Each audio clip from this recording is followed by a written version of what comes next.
This podcast contains descriptions of violence against children and adult language and is not suitable for all audiences. Listener discretion is advised.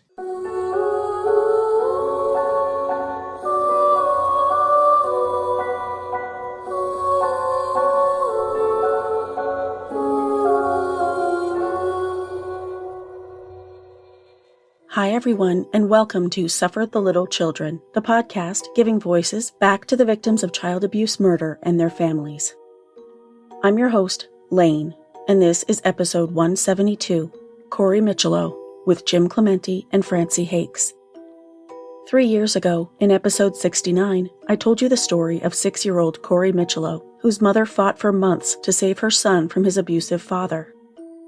Despite her pleas to New Jersey's Division of Child Protection and Permanency and the family court system, Christopher Gregor retained primary custody of Corey. On March 20th, 2021, surveillance cameras in the gym at Christopher's apartment complex captured horrific footage of Christopher forcing Corey to run on a treadmill, causing him to fall repeatedly. Less than 2 weeks later, Corey died in the emergency room with a tear to his heart caused by blunt force trauma. Christopher Gregor's trial is currently taking place in Ocean County Court. In this episode, I had the honor of discussing this disturbing case with two former prosecutors who also happen to be podcasters I've deeply admired for years, Jim Clemente and Francey Hakes of Best Case, Worst Case. This is a special crossover episode of Suffer the Little Children and Best Case, Worst Case, and here's my discussion with Francey and Jim about Corey Micciolo, who was catastrophically failed by the systems tasked with protecting him.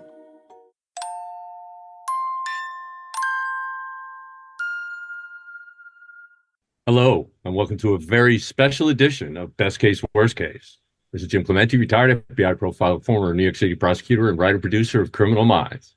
And with me today, from afar, thankfully, is... Hi, everybody. It's Francey Hakes, former state and federal prosecutor. Jim, we have a special guest today. She's a very special guest because really, sort of, we're her special guest. What is happening on Best Case, Worst Case today? Well, it looks like the tables are turning and you and I are being interviewed by another podcaster who has a very, very interesting podcast that everyone should check out. So what we're going to do now is we are going to let her introduce herself, her podcast, and then really turn the whole thing over to her. So go for it, Lane. No pressure at all, right? Okay. Mm-hmm. Well, thank you both. I really appreciate you being here. I've listened to your podcasts for many years, so my nerves are fine. Don't worry. I'm not used to doing live, not live, but I usually do pre-recorded and all that good stuff. So if I stumble, that's probably why. We do it all the time. Don't worry. All the time. Well, my name is Lane, and my podcast is Suffer the Little Children, and it is a podcast that is basically devoted to child victims of child abuse and murder by usually their parents or caretakers. So it's a very dark subject. It is. Well, thanks for asking us to interview Lane. And just so everybody knows, Lane reached out to us at Best Case, Worst Case, at our podcast, Best Case, Worst Case, after she heard our episode about this particularly terrible case that's in the news right now, because there's a trial going on in New Jersey. And obviously, I'm going to let you talk all about that and introduce the topic, Lane. But Lane reached out to us after Jim and I had a discussion about this particular case because it really hit home for both of us. And so here we are.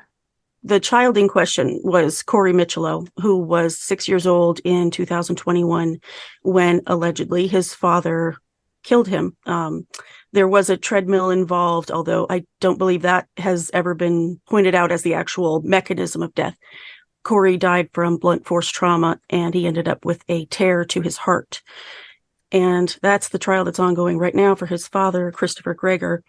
I had covered Corey's story back in 2021 and spoke with his mom, Brianna, and I've not given up on following the case ever since. I do follow every case that I've ever covered and provide updates and things like that. And it bothers some people because they say other kids deserve coverage as well. But the way I see it, these kids didn't get to live out the rest of their lives. You know, it's the least we can do to continue making them important as things go on. So that's the story with that particular case.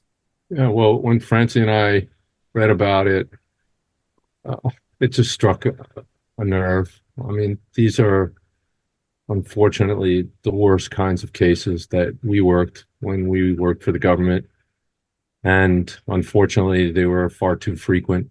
It is one thing when a really bad person, serial child abductor or serial murderer, gets a hold of a child and does horrible things to that child. There's a whole nother level of depravity when a parent does that to a child, to their own child. The very person or persons that are responsible to take care of that child, protect that child, are the ones that actually do it. Well, and Lane, for your listeners, Jim and I worked for the government. Jim was a prosecutor, and then he was an FBI agent and profiler for a long time. He's retired from that, and he does true crime things and has worked in Hollywood, and obviously is now a writer, producer on Criminal Minds, and has been for a really long time, really since the inception of, right. And we of also that show. Together at times we do together and separately, we do expert witness work as well. We do. And I was a state and federal prosecutor, and I always specialized in crimes against children. And I obviously, that was not my only case. I had some other caseload things, but we certainly understand, Lane, why you have been covering this case. I was not familiar with it back in 2021. I guess I did not hear about it. Neither did Jim, I don't think. It just came to our attention this week when it sort of started making the news in the trial. So we're happy to, chat for your listeners or with you about any topic that, you want to talk about. If we can clarify anything or even just help you bring attention to Corey's case, we're glad to do it. Well, thank you. And I appreciate that a lot. The reason I started doing this podcast is because there's not as much attention on children's cases in general. So most people don't hear about these cases unless they're kind of in a niche where they're going to be hearing about it. But nobody wants to hear about the kids' cases because they're hard to hear about. They're very difficult. The details are horrific. And so I just kind of jumped in feet first. And I am a lay person. I have no expertise whatsoever. Just one day I decided I'm going to start a blog. And that was 5 years ago. And here I am now. It's very dark and it's very difficult, but these kids deserve to be known and their stories deserve to be told and their families deserve a voice. Yeah, Absolutely. I agree with that, Lane. I mean, it's one of those things. Jim and I have talked about this many times over the course of our 370 something episodes of Best Case, Worst Case. And that is that I feel like, especially when I was a state prosecutor and I was prosecuting crimes against children, especially sex crimes against children, I always felt like I was fighting more than one battle. I wasn't just fighting a battle to convince the jury that that person sitting in the dock had molested that child. No, I was first fighting the battle that anyone had molested the child, because that had oftentimes been the defense. As we're seeing in Corey's case, the defense in that case has now said that their defense is, at least in part, that the CPR is what actually caused the lacerations on Corey's heart and Corey's liver that were the cause of death, that were the blunt force trauma. And it is true that CPR can injure children, although 6 years old is a little bit older than what we generally see in children with serious injuries from CPR. I'm not a medical examiner, but of course I've put many of them on the witness stand. And so I do think that this case is one of those cases where it's kind of unlike an adult murder case. No one doubts the man was murdered or the woman was murdered. It's like there's never any question about it. Whereas with children, there is, because the defense attorneys work triple time, which is a whole nother topic, work triple time to try to convince a jury that not only did that guy not kill the child, but nobody killed the child at all. It was a disease or an accident or the child's own fault or something. And so you're right, Lane, these cases involving child victims, I think, are the very hardest ones to take to a jury and to convince a jury. I have no doubt that's true. And a lot of excuses I've heard from, I've covered about 150 kids in total. And I've heard number of times the same excuses. The dog knocked them down. They fell down the stairs. They fell in the bathtub. It's always the same. It's like there's a manual for these people. And I don't know where they find it, but it needs to be rewritten. The fact that you don't want to hear about it as the general public is what really gets to me, because I always say it on my podcast. If these kids had to endure it, then we can listen to it, and they deserve at least that much attention. So that's why I'm here doing this. No, you won't get any argument from us about that. Great. Well, thank you. I really do appreciate this. And any topic that you guys want to talk about is totally fine with me. I don't have specific questions, because I just wanted to have a conversation about, your experience in dealing with child crimes and things like that. Well, I have a question for you, if it's okay, Lane. Yeah. You said that you spoke with Corey's mother, and I was following the accounts of her testimony, and I'm sure that your listeners and our listeners are familiar with the case. But, as you said, this 6-year-old boy in 2021 was brought to the hospital by his non-custodial father, and not very much longer after he was brought into the hospital, he died. They tried to save his life. The emergency room personnel tried to save his life, and is common in these kinds of cases. One of the things that some of the medical or the ER personnel testified to either last week or this week in the trial of his father for murder was that he left the room 20, 30 minutes before Corey actually died. While they're still trying to save his life, where they're working on him, the father just left, just sort of walked out. And, that reminds me of a case Jim and I have covered on Best Case, Worst Case. It was one of my cases, a child homicide case in Albany, Georgia. And he was one, and his mother was out, and the boyfriend was watching him, and, EMS gets called, and they're working on the child. And the boyfriend and like his mom were just sort of standing in the background, and there's nobody saying anything, nobody crying, nobody holding the child, nobody who seems to care whether the child lives or dies. And I was really struck by that. And by the way, that was very powerful testimony to the jury in my case, and one of the many things that convinced them of the defendant's guilt. And so I'm hoping that in Corey's case, that testimony by those medical professionals will also be impactful to the jury, because I think in the ken of the jury and the understanding of most jurors, they think that if their child is laying on a table or laying on a floor being worked on with CPR, you're not leaving. You can't drag me out. You can't make me leave if that's my kid. Absolutely. You would think it's normal human behavior to stay, but these people don't seem to have those instincts for some reason. As far as Christopher Gregor, he left the room, but he also left the city and the state.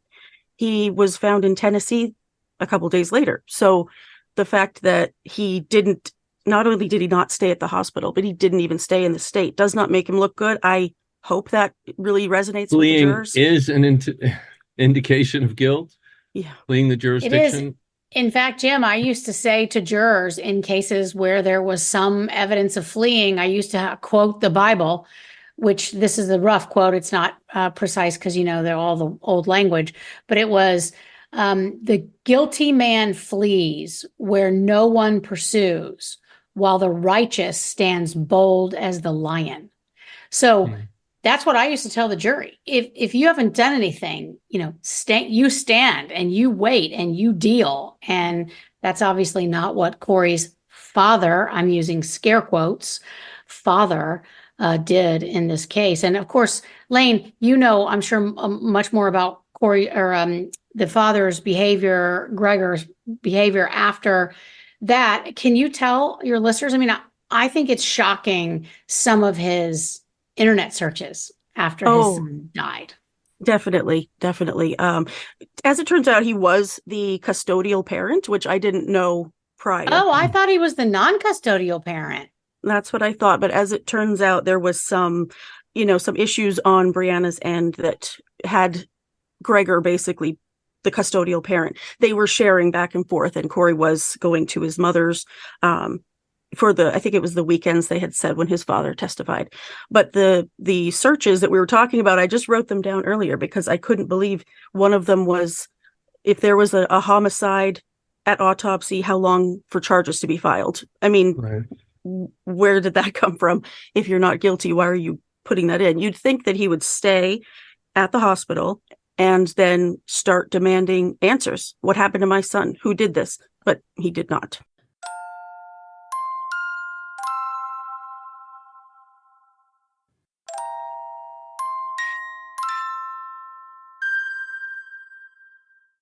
There's another entire offender, I think, in this process, and that is the system. Mm-hmm. Because didn't Corey's mother try a number of times? She reported bruises and cuts and scrapes and abuse of her son by her ex-husband. She by did. Gregor. They were actually CPS. Never a couple. Yes, DCP&P, which is the Division of Child Protection and Permanency in New Jersey, known as DIFUS from their old name, but they found everything unsubstantiated. So basically they were telling Brianna, nothing's happening. We can't find anything. There's nothing you can do. 2 days or the day before his death, I believe, she went to the court and asked for an emergency custody hearing. Her petition was denied by email with no hearing. The day before. Yeah. Mm-hmm. Yep. So there was no chance. This is the kind of thing that makes me, incensed, because the fact is you have a mother who is trying to protect her child, who doesn't have the legal ability to keep him away from his father, who's been abusing him. And she actually reaches out. She does what's right. She makes a report. They make it unfounded. Why? Because the father probably lied and said, oh, he slipped and fell. Oh, this happened and that happened. But when I saw a picture of this poor kid where his eye had, an internal bleed and, bruises on his stomach and, not the kinds of things where, kids run around and he scrapes his knee, but, really small, direct trauma to, a place on his stomach or his face, his eyes, that kind of stuff. I don't care what people say that he tripped and fell, he tripped and fell, he tripped and fell. That frequency should tell them something's actually wrong. And, right. Even if the mother had some issues, she at least cared enough to try to make sure that her son was safe. And I'm sure that Corey would have said something, that contradicted his father, or he was too afraid of his father, but those things can be discerned in an interview. Well, and that's what is so enraging. I worked as a state prosecutor. I worked with what we call here in Georgia, we call DFACS, Department of Family and Children's Services, regularly, and trained them regularly. And it's not like in 2024, the signs and symptoms of child abuse are a secret anymore. Like everyone, I learned in the 90s what you look for when you're talking about children who are coming in to be treated, or when there's an allegation of child abuse, what to look for. Everyone, just about at the level of child investigation, whether it's detectives or CPS, Child Protective Services professionals, or prosecutors, nurses, doctors, they all have a specific level of expertise that is required of them in their organizations. It's not like these CPS professionals aren't getting training. They definitely are. And you know what this case reminds me of, Lane? I don't know if you covered this or talked about this. There was a Netflix show. It was so sickening that it was hard to watch, but I did watch. It was called The Trials of Gabriel Fernandez. Do you remember that case? My God, yes. This reminds me so much of that case, yes. Because he was being constantly reported, although in that case, both his parents were abusing him, but he was being constantly reported to CPS, and they were constantly handing him back to the abusers until finally they killed him. It was just, they beat him to death. Just horrible case. And I do not understand. And what I'd like to know, and I wonder, Lane, if you know the answer to this, given, your contact with the mother, which I definitely want to ask you about what she has said in all of this to you, is anyone getting fired? Is anyone getting sued? I remember in that case, Gabriel Fernandez's case, in California, which is not great on prosecution, they tried to prosecute the CPS people who completely failed Gabriel Fernandez, and every one of those cases were kicked by the court. They were like, nope, you can't prosecute him. Nope, we're not prosecuting him. Just horrible dereliction of duty by everyone at every level. When you look at that, when you look at the fact that they failed to protect this child, the ripple effect of that goes on forever, because what happens is people rely on what they say, on what these CYS or Child Protective Services or whatever it is, whatever those agencies are, they rely on the results of those investigations. And many times these people who are being reported the allegations are unfounded, which leads everybody to believe nothing bad is happening, which then relaxes any of the protections for the kid. The child is the one who's supposed to be protected. How many times, Francey, have you heard in your career where legitimate parents actually have lost their children, for at least for a time, because somebody made an allegation? They were bending over backwards. It happens all the time. Take children away from legitimately good parents because somebody made an allegation or they misunderstood something or they misinterpreted some evidence, and then they give the child back. But the child was never at risk at that place. They take them away when there's no danger, and they leave them in place when there is. Now, I know these are different people and, and all that, and different states have different requirements. But the fact is, the child, the welfare and well-being and health and emotional stability of that child is what is important. And they should be finding out why this child keeps falling if the child reportedly has fallen so many times. They should find out why this is happening to this child. They should take this child away from that situation so that that child feels safe, so that child can divulge whatever the hell's going on with that child. And that didn't happen here. And, you just have to feel for this poor kid who, didn't know any other situation. Well, he deserved to be protected. He deserved to be protected. His mother tried, and the rest of the adults in the system that is literally designed, it's literally called the Child Protective System, designed to protect him, completely failed. And Lane, Jim and I have talked about this a lot. I'm sure you've talked about it on your podcast, where when the goal of every CPS call is reunification of the family, we have a problem. I mean, that should not be the goal. The goal should be protecting the child. Exactly. And if that means reunification, all right. But the goal of the overarching child protection system being reunification, in my opinion, is one of the worst problems that we have. Lane, have you talked about this much on your podcast with the CPS? Constantly. Unfortunately, I think if I had to estimate, I would say 75% of the cases that I cover involve some failure of the system, usually CPS. There's the whole problem of reunification, which is almost every state has the same goal. And I think it comes down to money.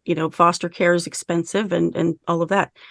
But there's the other side. Another problem with CPS is that they have, in most states, government immunity. Yeah.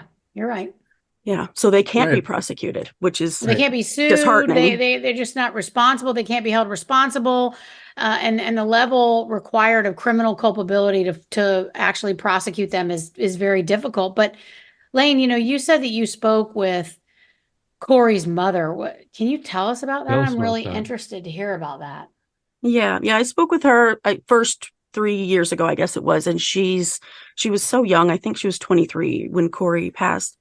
And she had Corey very young. And she told me personally, but it also has been printed on the side of the screen when we're watching on court TV. I don't know if they brought it up at trial, but Brianna alleges that Corey was conceived by sexual assault. So he wasn't a part of Corey's life for the first 4 years at all. Only when I guess there were issues. And she did tell him about the baby, when there were issues with Brianna's health and addiction there. And apparently that's when he decided to become a part of this child's life. Sadly for Corey, because that's roughly when, there started to be claims of abuse. So, but Brianna is I'm trying to think of the word. She's a very genuine person, and she seems she does seem to have been very protective of Corey. She adored him. There are endless pictures of the two of them together, cuddled up. It's like you could tell that Corey felt comfortable with his mom. As far as the case being familiar and seeming like Gabriel Fernandez, it's never ending how there are similarities that thread through all of these cases. And CPS, unfortunately, reports and not being paid attention to is one of the big ones. Well, and why? Why are we still here, Jim?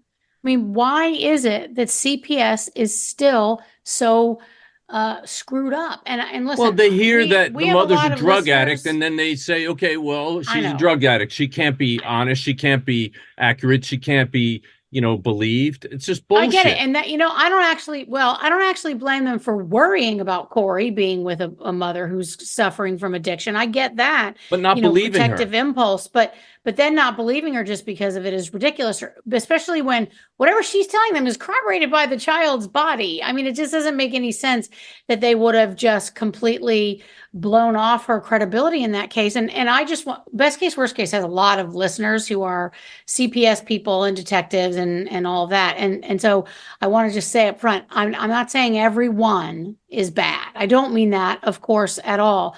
But it does seem to me to be institutional. And even one failure is one too many, because one failure by CPS means a child's life. It's not like one failure at the auto plant when you don't put the door on right and somebody might have a car accident, well, which can also be serious, but that's a terrible example. Anyway, it's CPS. Your job is to protect children. And if you fail in your job, that child might die. And so there's just no room to fail. You just can't fail. And it does seem like in these child homicide cases, more time. Jim, what was that case we covered where it was just so terrible, where the parents killed the child and then reported the child missing and took the child? I think the child was like 4, and they had multiple kids, and it was only this one that there were allegations that they were that they were abusing the child, and then they buried it out in a neighboring pack of woods or something. Just horrible. So what I'm saying is, we hear about these failures because a child has died. And you would think that that would make institutionally every one of these CPS institutions in this country wake up and say, we can't do that. We have to be better than that. There, but for the grace of God, go we. Let's make sure it's not us next time. And yet, over and over. Because they have immunity. It is.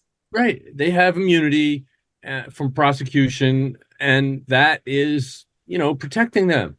We can't have people in these agencies who think of it as a government job, that they just show up at.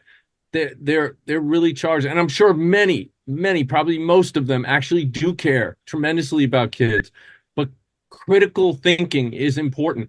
And when you have a guy who, like, for example, this Gregor clown who calls the hospital and that morning and says, "Oh, my son was told by his mother to lie that I hit him."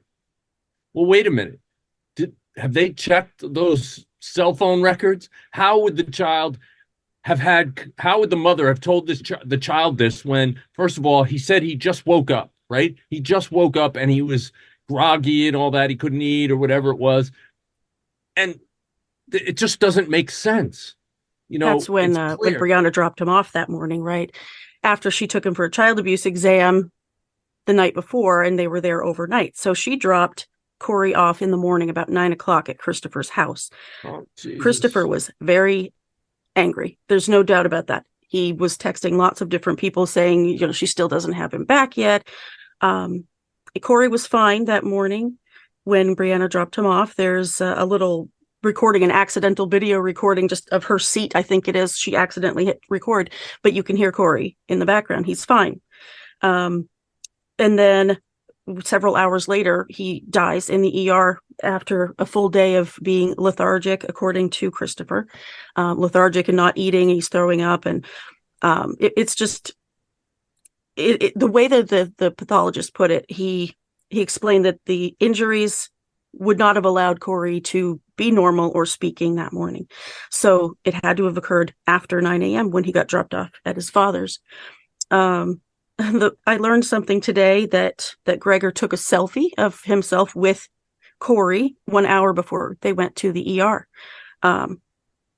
It's Corey looks pale, unconscious. It's horrible. I saw that photo and I yelled so loudly that my son thought something was wrong. But it's just awful. He was documenting it. There's a smirk on his face in that photo that if you see it, you'll be very angry.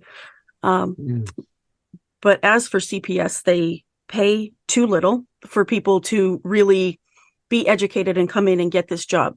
If they, and I don't have the answers, believe me, but it seems that if they did require a higher level of training, a higher level of education, maybe they would have more qualified people coming in. But it is right now just a government job. And some of the people, not all, some of the people who take that job just need a job.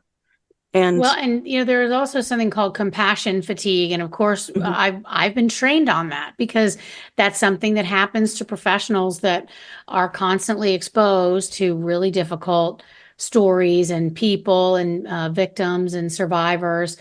And so we were trained as prosecutors to watch out in ourselves of something like compassion fatigue. And so I'm sure that these CPS workers who are on the front lines of child abuse cases and investigations, obviously, whether it's sexual or physical abuse, obviously they suffer from compassion fatigue and are at great risk of suffering from compassion fatigue. But again, Lane, these things are not new concepts.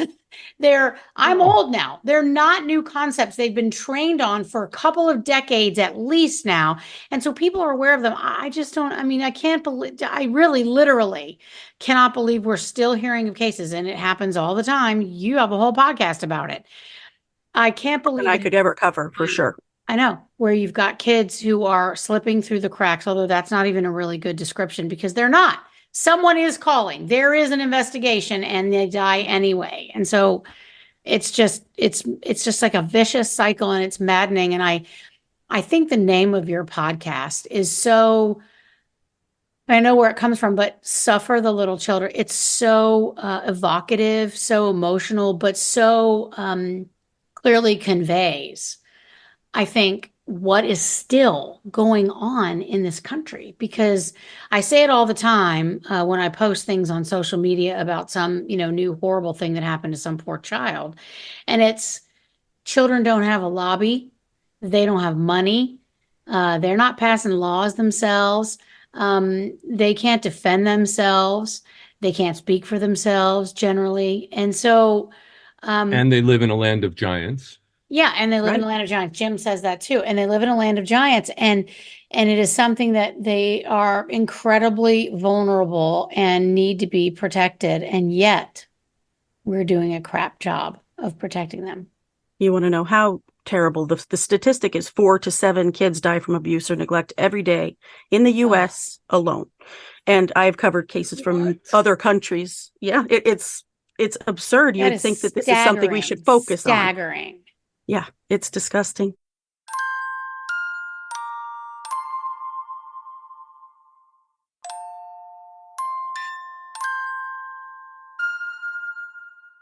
I think you were talking about AJ Frund's case, Francey, a little bit earlier. Oh, thank you, Lane. That's it. AJ Frund. I'm sorry. I can't, there's too many in my head and I can't.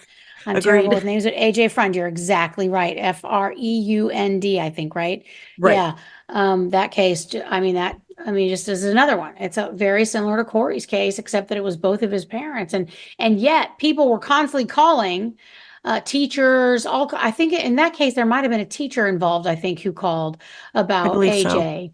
So. And yet that child was murdered by his parents. I mean, it drives me just utterly ape wild to hear these cases constantly. And when Jim and I were covering this case last week, I got really upset just thinking about the facts, especially that treadmill you mentioned earlier. That just, it's on video. I think it sounds like, oh, of course, but there is something about seeing abuse yourself, seeing it, that changes the dynamics in your mind and in your heart and your emotions.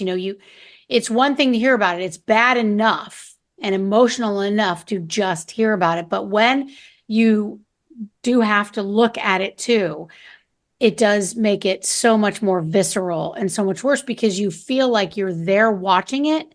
And yet it's like what they used to train us about how to survive having to review child pornography, which I did in my job. In order to survive it, you've got to be able to push back from it a little. But instead, what I always wanted to do was come through the screen and stop the person. And the fact that you can't, it's that helplessness that is so traumatizing because it's literally your job to rescue the child or some child or a child or all the children. And when you can't, and yet you're looking at them and knowing you can't rescue them, it is a uniquely stressful, traumatic experience. And so I have so much sympathy for Corey's mother because I'm sure, I cannot imagine what it was like for her to watch the video. I saw some of her testimony where they showed her some of that video of the treadmill in the courtroom. And, obviously she was just broken, just absolutely broken. And I hope that broken is what happens to the quote unquote father. Right, exactly. You'd be surprised how many of these cases involve surveillance video at some point. Yeah. A lot of people have it in their homes and just abuse their children anyway, which is so strange to me. I can't, they know they're being recorded, but I guess they don't think about it. Matter of fact, that it's that much a part of their life that they don't even think about it. They just do it, and they're not even thinking about the record that's being kept of it. And I'm glad that happened. And I'm glad there's Ring cameras, and I'm glad that there are, a billion phones all over the place. And also that, there are people who actually care, who will see things and report things. But unfortunately, in a case like this, it's just too late for Corey. And it's just really, really sad. It's just, to really think. Is. And this is one of the toughest things for me, in my entire career, working as a prosecutor and as an FBI agent, and since then as an expert, is cases in which children are taken advantage of. And the system that is there to protect them is what lets them down.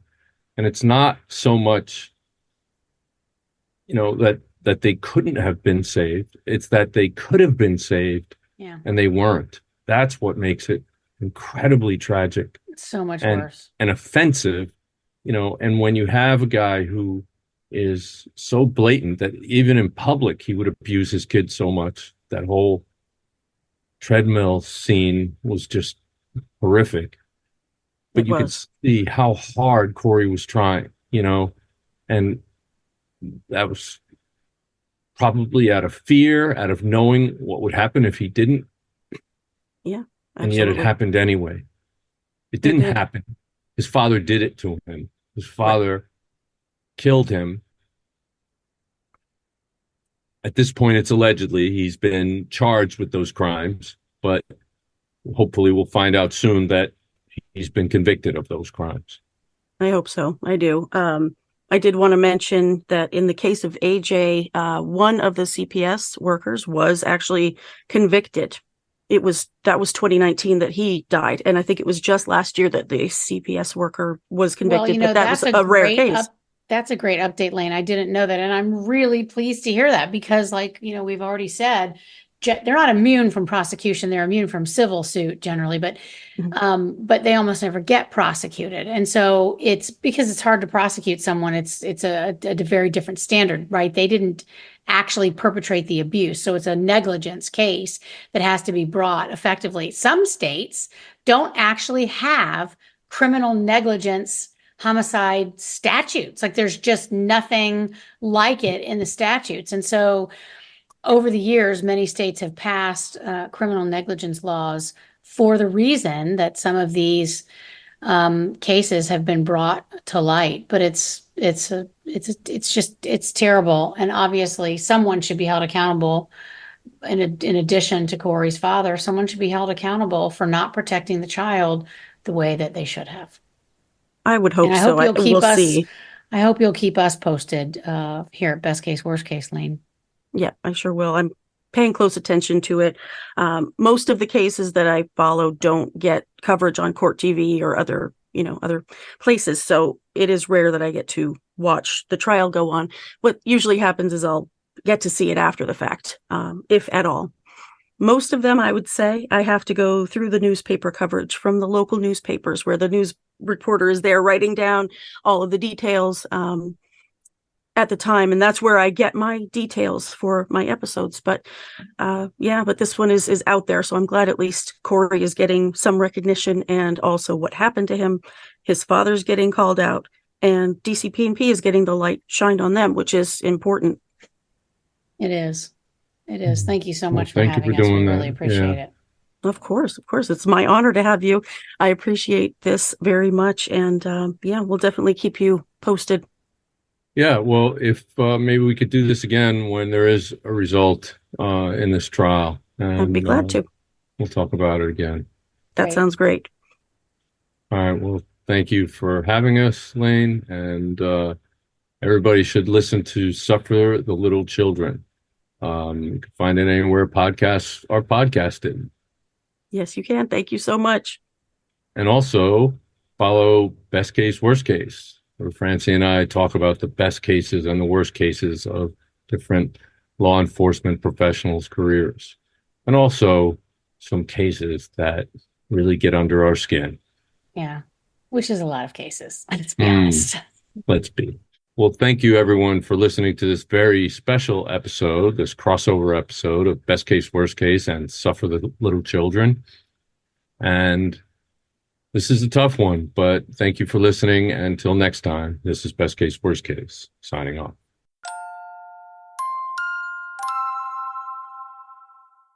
I can't thank Francey and Jim enough for discussing Corey's case with me. I've valued their expert crime coverage for years, and Jim's other podcast, Real Crime Profile, was one of the very first I ever heard. Please check out Best Case, Worst Case, and Real Crime Profile wherever you listen to podcasts. I'll be keeping a close eye on Christopher Gregor's trial, and as always, I'll provide any updates to Corey's story on my Facebook page. That's it for this episode. Join me next time for another child's story.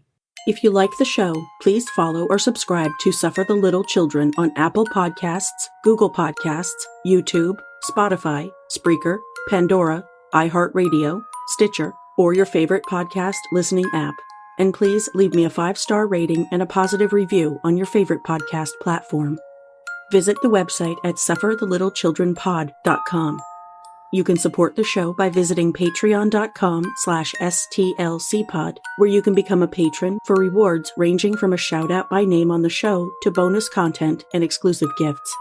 You can also support the show at ko-fi.com/stlcpod.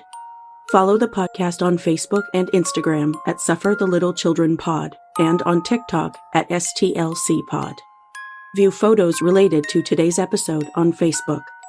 This podcast is researched, written, hosted, edited, and produced by Lane.